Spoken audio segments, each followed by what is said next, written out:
Hello student, welcome back to our YouTube channel educational Yogi. पिछले video में मैंने class 9 का पहला लेसन गणित का वास्तविक संख्या का इंट्रोडक्शन दिया था, जिसका लिंक डिस्क्रिप्शन में और आई बटन में है। अगर आपने उस वीडियो को नहीं देखा है तो वहां जाकर के आप देख सकते हैं। आज एक्सरसाइज 1.1 का सॉल्यूशन होगा यहाँ पर, और 1.1 में 4 क्वेश्चन है आपका। उस चारों क्वेश्चन को विस्तार से बताया जाएगा। तो चलिए स्टार्ट करते हैं। आज का पहला क्वेश्चन क्या है वो देखते हैं। क्या पहला क्वेश्चन बोला जा रहा है, क्या शून्य एक परिमेय संख्या है? क्या इसे आप p बाई क्यू के रूप में लिख सकते हैं, जहां p और q पूर्णांक हो और q इक्वल टू नॉट 0। चलिए देखते हैं इसको कैसे होगा। पिछले वीडियो में मैंने परिमेय संख्या जब बता रहा था तो वहां पे एक एग्जांपल दिया था कि यदि 0 को परिमेय संख्या के रूप में लिखना हो, यदि 0 को परिमेय संख्या के रूप में लिखना हो तो किस तरह से लिखा जाए। तो वहां पे मैंने बताया था कि 0 को हम 0/1 लिख सकते हैं, मतलब परिमेय संख्या के रूप में p बाई क्यू के रूप में हम 0 को लिख सकते हैं, क्योंकि परिमेय संख्या को p बाई क्यू के रूप में लिखा जाता है। तो इस प्रकार हम लोग देख रहे हैं कि 0 को हम लोग p बाई क्यू के रूप में लिख सकते हैं। तो यहाँ पे हम लोग लिखेंगे कि हाँ, 0 1 परिमेय संख्या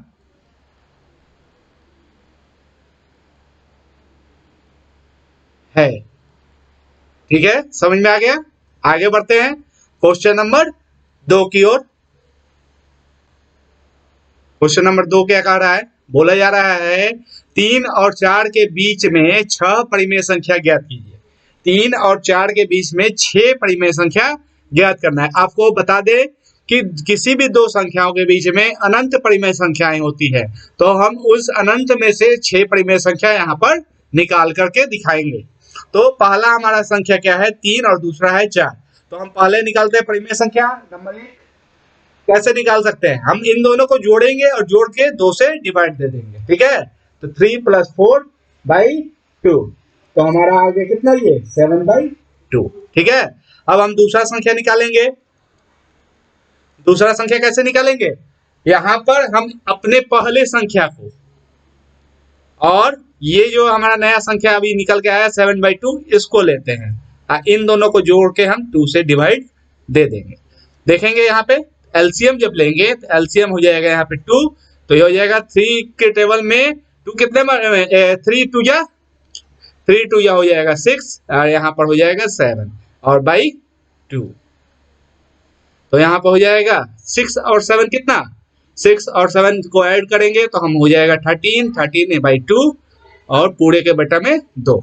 यहाँ पर हम नीचे में 1 लिख सकते हैं। मालूम है किसी भी संख्या को हम परिमेय रूप में लिख सकते हैं, तो उसके नीचे हम 1 लिख सकते हैं। आपको एक बात बता दें कि जब इस तरह का कंडीशन हो कि a/b/c/d इस तरह से हो और इसको हमको सॉल्व करना है, तो कैसे सॉल्व करेंगे? ऊपर वाला जो फ्रैक्शन है, जो भिन्न है, उसको उसी तरह छोड़ देंगे, और नीचे वाला, जैसे यहाँ पर नीचे में क्या है c/d है ना, तो इसको हम पलट के मल्टीप्लाई कर देंगे d/c। समझ आया? इस तरह से हम किसी भी चीज को हम सॉल्व करेंगे। अगर आपके सामने इस तरह का कोई कंडीशन आता है तो आप लोग इस तरह से ही सॉल्व करेंगे। ठीक है, आगे बढ़े। तो यहाँ पर हम लोग क्रॉस मल्टीप्लीकेशन करेंगे, तो यहाँ पर हो जाएगा 13/2 इंटू में हो जाएगा यहाँ पे 1/2। तो 13 1 जा 13 और 2 2 जा 4। हमारा दूसरा संख्या निकल कर आ गया 13/4। अब हमको तीसरा संख्या निकालना है। तो तीसरा संख्या कैसे निकालेंगे? तीसरा संख्या निकालने के लिए जैसे हमारा पहला संख्या था 3 और जो यहाँ पर निकल के आया 7/2, उसको हम लोग ऐड करके 2 से डिवाइड किए। उसी तरह यहाँ पर हमारा जो दूसरा संख्या है 4, उसको हम लोग 7/2 से ऐड करेंगे और तीसरा संख्या हम लोग निकालेंगे। इन दोनों का एलसीएम लेंगे तो कितना आएगा? 2।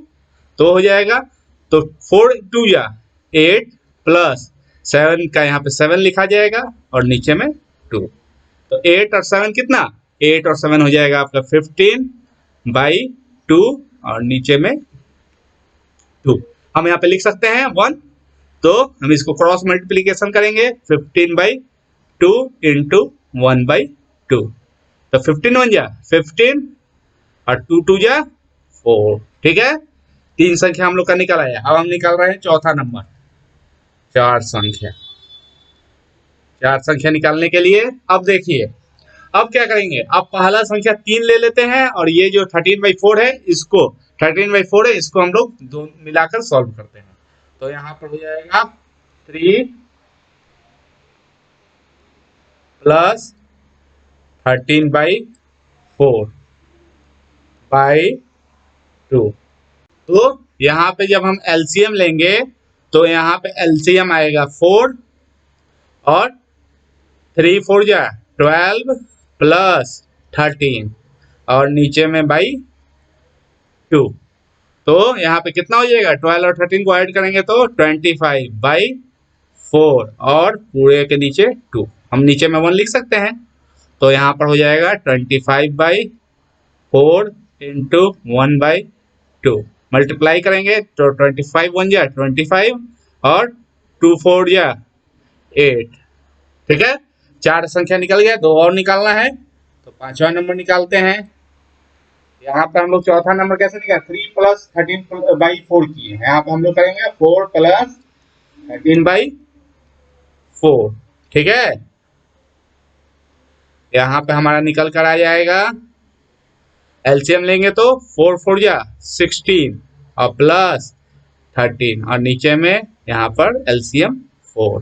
ठीक है, तो 13 और 16 को जब ऐड करेंगे तो कितना आएगा हमारे पास, 13 और 16 को ऐड करने पे आएगा 29/4 और पूरे के नीचे 2। तो इसके नीचे हम 1 लिख सकते हैं। तो यहाँ पर आ जाएगा 29/4 और क्रॉस मल्टीप्लीकेशन जब करेंगे तो ये हो जाएगा 1/2। तो 21 1 जा 29 1 जा 29 और 2 4 जा 8 हो गया ना। एक और अभी हमको निकालना है, तो एक और निकालना है, तो एक और निकालेंगे। छठा नंबर, ये नंबर यहाँ पे निकालेंगे। देखिए अभी हम लोग किसका यूज कर रहे थे, 13/4 का यूज कर रहे थे। अब हम लोग 15/4 का यूज करेंगे। लिखते हैं यहाँ पर 3 प्लस 15/4। एलसीएम लेंगे तो आएगा 4 और यहाँ पर हो जाएगा 3 4 जा 12, 3 4 जा 12 प्लस 15/2। तो यहाँ पर हो जाएगा, ऐड करेंगे 12 और 15 को तो 27/4 और पूरे के नीचे 2। यहाँ पे एक हम लिख सकते हैं।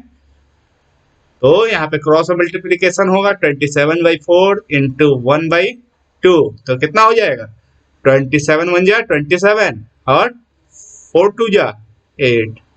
ठीक है, अब हम लोग हमारे पास 6 का 6 संख्या परिमेय संख्या निकल कर आ गया। कौन कौन सा परिमेय संख्या निकल कर आया, पहला हमारा संख्या है 7/2, दूसरा हमारा संख्या है 13/4, तीसरा हमारा संख्या है 15/4, चौथा हमारा संख्या है 25/8, पांचवा हमारा संख्या आया 29/8 और छठा हमारा संख्या है 27/8। यहाँ पर आपको जितना भी संख्या दिया रहेगा निकालने के लिए आप आराम से निकाल सकते हैं। बस जो भी आपको 2 संख्या दिया गया है उसके साथ जो आते जा रहा है उसको हम जोड़ते जाएंगे और 2 से डिवाइड देंगे, तो जितना संख्या आप निकालना चाहें निकाल सकते हैं। क्योंकि ये इसका संख्या कितना होता है, अनंत होता है, इसका कोई अंत नहीं होता है, समझिए। तो आपको परीक्षा में जितना संख्या निकालने के लिए बोलेगा आप इस तरीके से निकालिएगा, आसानी से निकल जाएगा। अब हम नीचे में यहाँ पर लिख लेंगे कि कितनी संख्याएं, कौन कौन सी संख्या हम लोगों ने निकाला। आपका हो सकता है ऐसा भी हो कि आप जब संख्या निकालें, परिमेय संख्या किसी 2 बिंदुओं के बीच में, तो 2 बच्चों का संख्या आपस में अलग अलग हो जाए, क्योंकि ये अनंत होती है। तो यहाँ पे कोई भी संख्या आप निकालिए, कोई दिक्कत नहीं है। ऐसा नहीं है कि आपका आंसर किताब से न मिला तो आप घबराने लगे। किताब से नहीं मिल रहा है आंसर, कोई बात नहीं, आप अपने सर को दिखा सकते हैं कि सर क्या ये हमारे जो हम बनाए हैं, जो परिमेय संख्या निकाले हैं वो सही है कि नहीं। ठीक है, अब हम लोग यहाँ पे लिखेंगे 3 और 4 के बीच 6 परिमेय संख्या।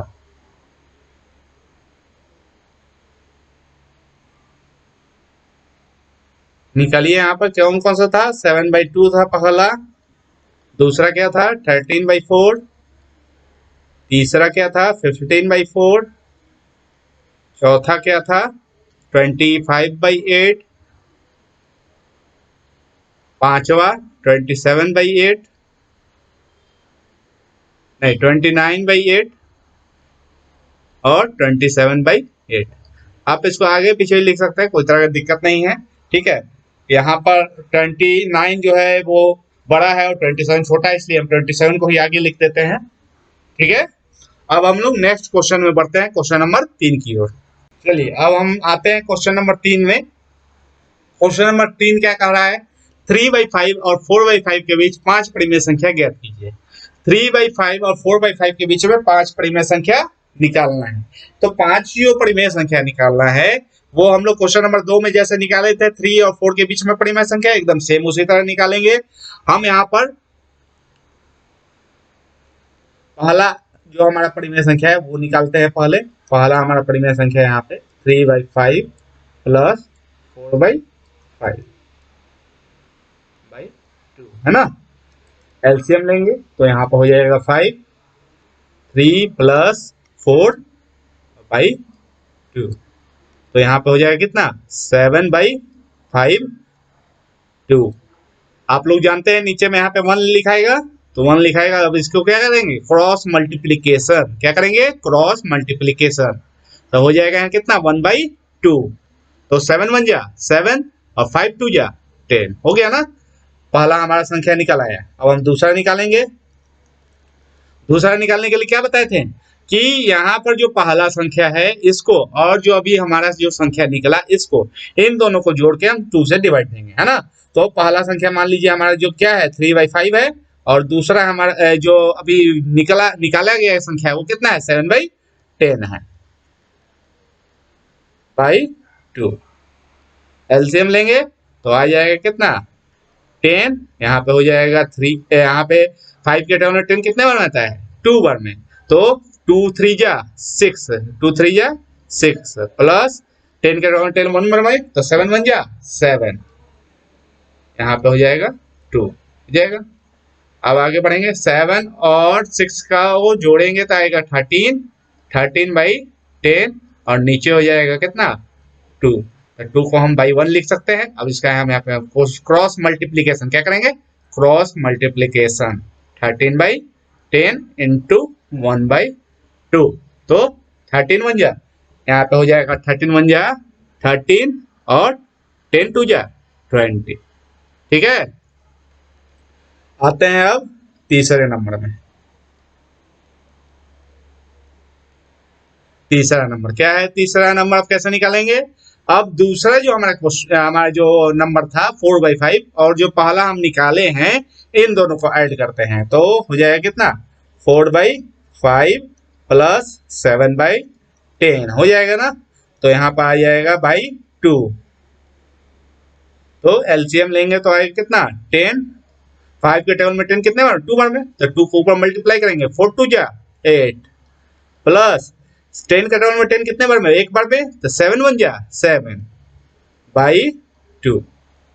8 और 7 को जब हम जोड़ेंगे तो कितना आएगा 8 और 7 को जब जोड़ेंगे तो आएगा 15/10 और यहाँ पे हो जाएगा 2/1। अब इसका हम क्रॉस मल्टीप्लीकेशन करेंगे तो हो जाएगा यहाँ 15/10 इंटू 1/2। यहाँ देखिए 5 के टेबल में ये 15 3 बार में कटेगा और 5 के टेबल में 15 2 बार में कटेगा ना। तो ऊपर क्या बच गया, ऊपर बच गया हमारे पास 3 इंटू 1 3 1 जा 3 और 2 इंटू 2 2 2 जा 4 हो गया ना। 3 हमारा संख्या निकल आया है, 2 संख्या और निकालना है। तो देखिए 2 संख्या कैसे निकालेंगे। अब जो हमारा 4 नंबर देखिए कैसे निकालेंगे। अब हमारे पास जो पहला क्वेश्चन दिया हुआ था 3/5 और जो दूसरा यहाँ पे हमारा क्वेश्चन जो निकला 13/20, इन दोनों का ऐड करके 2 से डिवाइड देंगे। 3/5 प्लस 13/20 इन दोनों को ऐड करके 2 से डिवाइड देंगे तो इन दोनों का एलसीएम कितना आएगा, इन दोनों का एलसीएम आएगा 20। 5 के टेबल में 20 कितने बार में आता है, 4 बार में, तो 4 को 3 से जब मल्टीप्लाई करेंगे तो 4 3 या होगा 12 और 20 के टेबल में 20 एक बार में, 20 को 20 के टेबल में 20 आएगा एक बार में, तो एक को जब 13 से मल्टीप्लाई करेंगे 13 1 जा 13 और नीचे बाई 2। 12 और 13 को जब हम ऐड करेंगे तो 12 13 को ऐड करने पे कितना आएगा 25/20 और नीचे में आएगा 2/1 होगा ना, तो 25/20 इंटू 1/2। अब 5 के टेबल से काटिए, 5 के टेबल से ये कटेगा कितने बार में, 4 बार में, और 5 के टेबल में ये कटेगा कितने बार में, 5 बार में, तो हो जाएगा 5 1 जा 5 और 4 2 जा 8 हो गया। हमारा 4 संख्या निकल आया। पांचवा अब निकालते हैं। पांचवा कैसे निकलेगा, यहाँ पर हम चौथा जब संख्या निकाले थे तो 3/5 प्लस 13/20 किए थे। अब हम करेंगे 4/5 प्लस 13/20 और एलसीएम लेंगे 2। तो एलसीएम नीचे यहाँ पे एलसीएम कितना आएगा, एलसीएम यहाँ पर आएगा 5 और 20 का 20, 5 के टेबल में 4 बार में तो 4 4 जा 16 प्लस 20 के टेबल 20 एक बार में 13 1 जा 13/2। 13 और 16 कितना आएगा, 13 और 16 हो जाएगा 29/20 और यहाँ पर हो जाएगा 2 और नीचे में 1 लिखेंगे। क्रॉस मल्टीप्लीकेशन जब करेंगे तो 29/20 इंटू 1/2 तो 29 1 जा 29 और 22 जा 40 होगा ना। अब हम यहाँ पर पांचों संख्याओं को निकाल चुके हैं और अब क्या करेंगे, अब नीचे में लिखेंगे, नीचे में लिखेंगे कि कौन कौन सी संख्याओं को हमने निकाला। देखिए यहाँ पे लिखिए 3/5 और 4/5 के बीच 5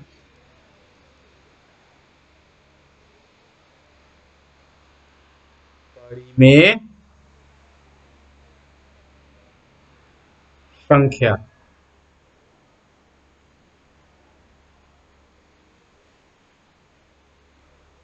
पांच परिमेय संख्या देख लीजिए कौन कौन सा परिमेय संख्या है।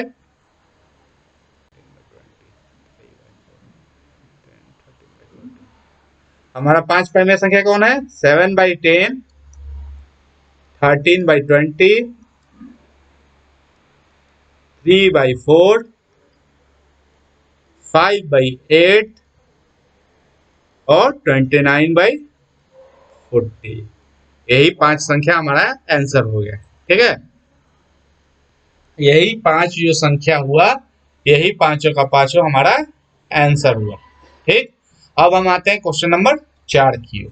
चलिए स्टूडेंट आते हैं क्वेश्चन नंबर 4 में। क्वेश्चन नंबर 4 क्या कहता है, नीचे दिए गए कथन सत्य है या असत्य, कारण के साथ अपने उत्तर दीजिए। हमको बताना है कि जो कथन है वो सत्य है या असत्य है। पहला हम क्वेश्चन पढ़ते हैं। पहला क्वेश्चन क्या है, प्रत्येक प्राकृत संख्या एक पूर्ण संख्या होती है, बताना है कि सत्य है या असत्य है। यहाँ पर हम लोग पिछले वीडियो में हम लोगों ने एग्जाम्पल एक देखा था जो कि यहाँ पर है कि प्राकृत संख्या सबसे छोटे घर में रहता है, उससे बड़ा घर पूर्ण संख्या का होता है, उससे बड़ा पूर्णांक का, और सबसे बड़ा घर परिमेय संख्या का होता है। तो हम लोग देखेंगे थोड़ा इसको। प्राकृत संख्या हमारा स्टार्ट कितना से होता है, 1 से, 1 2 3 4, यही ना प्राकृत संख्या स्टार्ट होता है। अब पूर्ण संख्या कहाँ से स्टार्ट होता है, पूर्ण संख्या स्टार्ट होता है 0 से, तो 0 1 2 3 4। यहाँ पे हम लोग देखें कि प्रत्येक प्राकृत संख्या एक पूर्ण संख्या है कि नहीं। 1 से स्टार्ट होता है प्राकृत संख्या और 1 इसमें भी है, पूर्ण संख्या में भी है। तो लेकिन 0 जो है, 0 जो पूर्ण संख्या में है लेकिन वो प्राकृत संख्या में नहीं है। इस तरह हम लोग क्या देख रहे हैं कि प्रत्येक प्राकृत संख्या एक पूर्ण संख्या है लेकिन प्रत्येक पूर्ण संख्या एक प्राकृत संख्या नहीं है। यहाँ पे बोला जा रहा है क्या प्रत्येक प्राकृत संख्या एक पूर्ण संख्या है, तो यहाँ पे होगा सत्य। हाँ है, प्रत्येक प्राकृत संख्या एक पूर्ण संख्या है, तो यहाँ पे हो जाएगा हमारा आंसर सत्य। दूसरा क्या है, प्रत्येक पूर्णांक एक पूर्ण संख्या होता है। अब देखेंगे प्रत्येक पूर्णांक एक पूर्ण संख्या। हम लोग पिछले वीडियो में हम लोगों ने देखा था कि पूर्णांक में क्या होता है, नेगेटिव भी होता है, ऋणात्मक संख्या भी होता है, शून्य भी होता है जो कि ना धनात्मक ना ऋणात्मक होता है, धनात्मक संख्या भी होता है ना। लेकिन पूर्ण में क्या होता है, पूर्ण संख्या में केवल और केवल शून्य होता है और धनात्मक संख्या होता है। मतलब ऋणात्मक संख्या जो पूर्णांक में होता है लेकिन वो पूर्ण संख्या में नहीं होता है। तो इस प्रकार हम लोग क्या देखेंगे, प्रत्येक पूर्णांक एक पूर्ण संख्या नहीं होता है। तो ये क्या हो गया, ये हो गया हमारा असत्य,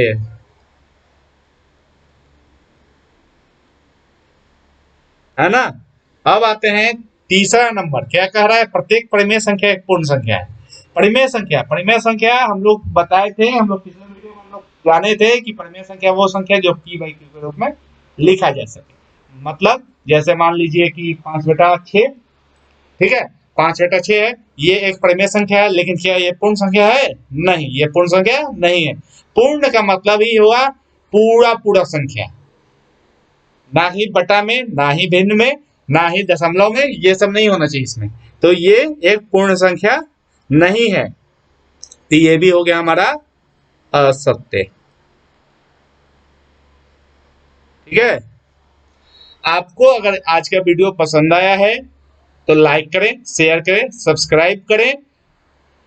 वीडियो देखने के लिए बहुत बहुत धन्यवाद। अब हम लोग नेक्स्ट वीडियो में मिलेंगे जहां पर हम लोग एक्सरसाइज 1.2 के बारे में जानेंगे। धन्यवाद।